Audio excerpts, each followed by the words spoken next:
Hello నమస్తే. Andhra university 100వ వార్షికోత్సవం నిన్న జరిగింది. ఆంధ్ర యూనివర్సిటీ 100 సంవత్సరాలు పూర్తి చేసుకున్న సందర్భంగా వేడుకగా కార్యక్రమాన్ని నిర్వహించారు. ఈ కార్యక్రమానికి భారత ఉపరాష్ట్రపతి రాధాకృష్ణన్ అటెండ్ అయ్యారు. దాంతోపాటు క్రికెట్ దిగ్గజం భారతరత్న సచిన్ టెండూల్కర్ అటెండ్ అయ్యారు. ఈ వేదిక మీద అనేక మంది ప్రముఖులు మాట్లాడారు. ఆంధ్ర యూనివర్సిటీలో చదువుకొని అనేక రంగాల్లో ఉన్నత స్థానానికి వెళ్ళిన అనేక మంది ప్రముఖులు అక్కడికి వచ్చారు. ఆంధ్ర యూనివర్సిటీకి సంబంధించిన పూర్వ విద్యార్థులు, యూనివర్సిటీకి సంబంధించిన ప్రస్తుత విద్యార్థులు వీళ్ళంతా కూడా ఆ సమావేశానికి అటెండ్ అయ్యారు, సంబరాల్లో పార్టిసిపేట్ చేశారు. ఈ సందర్భంగా ఆంధ్రప్రదేశ్ రాష్ట్ర విద్యాశాఖ మంత్రి, తెలుగుదేశం పార్టీ జాతీయ వర్కింగ్ ప్రెసిడెంట్ నారా లోకేష్ ఆ సంబరాల్లో కొన్ని అబద్ధాలు చెప్పారు.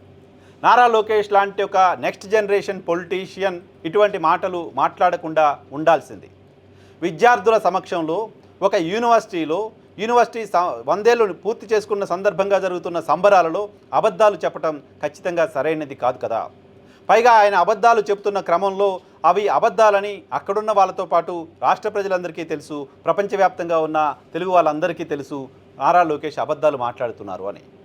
అలాంటి సందర్భంలో ఆంధ్రప్రదేశ్ రాష్ట్ర విద్యాశాఖ మంత్రిగా తాను మాట్లాడుతున్న మాటలు అబద్ధాలని నా ముందు కూర్చున్న వాళ్ళందరికీ తెలుసు, ఇటువంటి మాటలు నేను మాట్లాడుతున్నాను, నేను పలచనైపోతాను కదా, నాకు సంబంధించిన విశ్వసనీయత పోతుంది కదా అని నారా లోకేష్ ఆలోచన చేసి ఉండాల్సింది.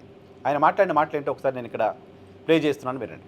2014లో రాష్ట్ర విభజన జరిగింది.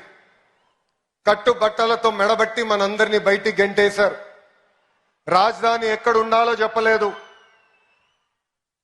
ముఖ్యమంత్రి గారు కూర్చునే కనీసం కుర్చీ లేని పరిస్థితి. సచివాలయం లేదు, అసెంబ్లీ లేదు. అలాంటి పరిస్థితుల్లో మనం మన ప్రయాణం ప్రారంభం చేశాం. కానీ ఆ రోజు మనకి 2 బ్రాండ్లు వచ్చినాయి.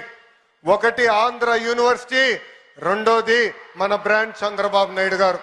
నారా లోకేష్ చెప్తున్నారు, రాష్ట్ర విభజన జరిగిన తర్వాత 2014లో కూర్చోటానికి కుర్చీ కూడా లేకపోతే, సెక్రటేరియట్ కూడా లేకపోతే, ముఖ్యమంత్రికి చైర్ కూడా లేకపోతే కట్టు బట్టలతో ఆంధ్రప్రదేశ్ రాష్ట్రానికి రావాల్సి వచ్చింది.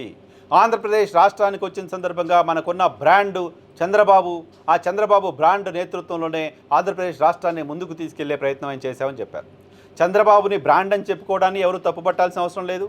వాళ్ళ పార్టీకి సంబంధించిన అధినేత ముఖ్యమంత్రి ఏమైనా పొగుడుకోవచ్చు. అయినా చంద్రబాబు నేతృత్వంలో ఆంధ్రప్రదేశ్ అభివృద్ధి జరిగింది అని చెప్పుకోవడానికి సంబంధించి ఎవరికి అభ్యంతరం ఉండాల్సిన అవసరం లేదు. చంద్రబాబు నేతృత్వంలో అభివృద్ధి జరిగిందని వాళ్ళు భావిస్తే చెప్పుకోవడానికి తప్పుపట్టాల్సిన అవసరం లేదు. చంద్రబాబు నాయుడు బ్రాండు, చంద్రబాబు నాయుడు వల్లే ఆంధ్రప్రదేశ్ రాష్ట్రం బాగుపడింది, ఆంధ్రప్రదేశ్ అభివృద్ధిలో ముందుకెళ్ళిపోతుంది, దూసుకెళ్ళిపోతుంది. ఆంధ్రప్రదేశ్ కంపెనీలన్నీ ఆంధ్రప్రదేశ్కి వస్తున్నాయి, చంద్రబాబు నాయుడు గారిని చూసి ఆంధ్రప్రదేశ్ కంపెనీలు వస్తున్నాయి, ఇవన్నీ చెప్పుకోవచ్చు, ఎవరు తప్పుపట్టాల్సిన అవసరం లేదు. సరే, వాళ్ళ ప్రత్యర్థులు ఏమైనా రాజకీయంగా తప్పుపడితే పట్టవచ్చు. కానీ రాష్ట్ర విభజన సందర్భంగా కట్టుబట్టలతో ఇక్కడి నుంచి పంపించారనే మాట శుద్ధ అబద్ధం కదా, పచ్చి అబద్ధం కదా.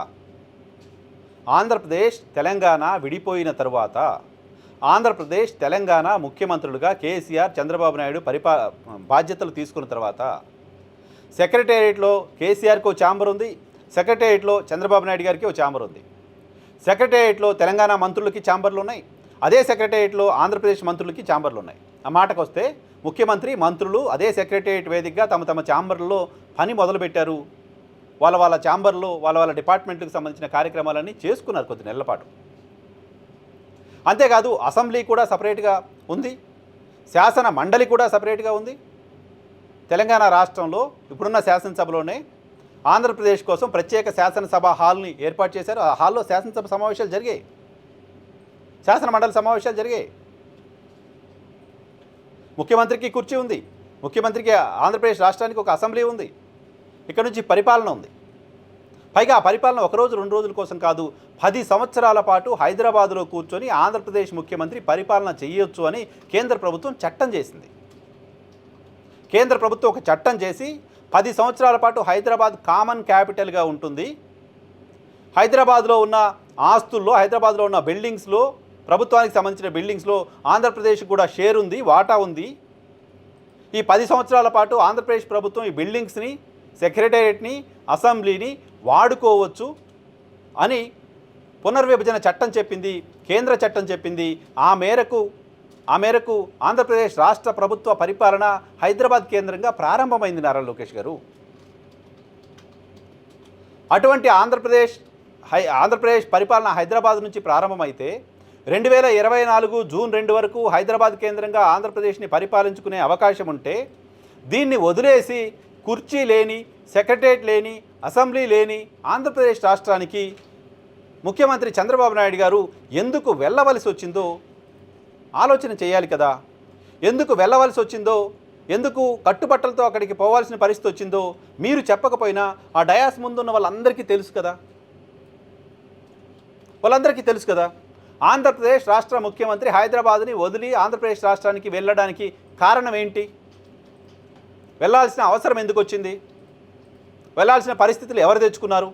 వెళ్ళాల్సిన పరిస్థితులు క్రియేట్ అవ్వడానికి కారణం ఎవరు? అలా వెళ్ళడం వల్ల ఆంధ్రప్రదేశ్కి లాభం జరిగిందా, నష్టం జరిగిందా? అలా ఇమీడియట్గా వెళ్ళడం వల్లనే అమరావతి పేరుతోటో ఇంకోటి పేరుతోటో హడావుడిగా నిర్ణయాలు తీసుకోవాల్సిన పరిస్థితి ఆంధ్రప్రదేశ్ రాష్ట్రానికి వచ్చింది. అక్కడ కొత్తగా కార్యాలయాలు ఏర్పాటు చేసుకోవడం కోసం అద్దెకు కార్యాలయాలు తీసుకోవాల్సిన పరిస్థితి వచ్చింది. వాటన్నిటికీ అద్దెలు చెల్లించాల్సిన పరిస్థితి వచ్చింది. హైదరాబాద్లోనే కూర్చొని ఉండుంటే రాజధాని ఎక్కడ పెట్టాలి ఏంటి అనే దానిపైన కూలంకుషంగా ప్రశాంతంగా చర్చించి ఉంటే, ఇక్కడ అన్ని కార్యాలయాలు సరిగ్గా నడుస్తున్న సందర్భంలోనే అక్కడ ఒక కొత్త రాజధానిని మీరు నిర్మించుకొని ఉంటే 10 ఏళ్ల సమయం ఉంది కాబట్టి కంఫర్టబుల్గా దాన్ని నిర్మించుకున్న తర్వాత కొత్తగా గృహప్రవేశం చేసినట్లుగా ఇక్కడ నుంచి వెళ్ళి అక్కడ ముఖ్యమంత్రి కార్యాలయంలోకి, అక్కడ అసెంబ్లీలోకి ప్రవేశం చేసి ఉంటే చాలా బాగుండేది కదా. అలా ఉండకపోవడానికి కారణం ఎవరు? కట్టుబట్టలతో మిమ్మల్ని పంపించింది ఎవరు? ఒక మాట చెప్పండి. కట్టుబట్టలతో తెలంగాణ నుంచి, హైదరాబాద్ నుంచి తరిమేసింది ఎవరు? ఒక మాట చెప్పండి. హిపోక్రసీ కదా. దానికి కారణం ఓటుకు నోటు కేసు. ఆ కేసు కారణంగా చంద్రబాబు నాయుడు గారు ఇక్కడ నుంచి హుటాహుటిన విజయవాడకి వెళ్ళిపోయి అక్కడ నుంచే నేను పరిపాలన చేస్తానంటూ వెళ్ళిపోయారు. చంద్రబాబు నాయుడు గారు ఇక్కడ నుంచి పారిపోయారు అనేది కదా ఇంప్రెషను. అలా పారిపోవడానికి కారణం ఏంటో ఆత్మవిమర్శ మీరు చేసుకోండి కదా. అలా కాకుండా మమ్మల్ని తరిమేశారు, కట్టుబట్టలతో వెళ్ళిపోయి ఇటువంటి మాటలు కొత్తగా నెక్స్ట్ జనరేషన్ పొలిటీషియన్గా ఎమర్జ్ అవుతున్న మీలాంటి వాళ్ళకు మంచిది కాదు. ఇటువంటి అబద్ధాలు విద్యార్థుల సమక్షంలో, ఓ విద్యాక్షేత్రంలో అనేక మంది ప్రముఖుల సమక్షంలో విద్యాశాఖ మంత్రిగా ఉండి మీరు మాట్లాడడం మీకు ఏమాత్రం శోభని తీసుకురాదు.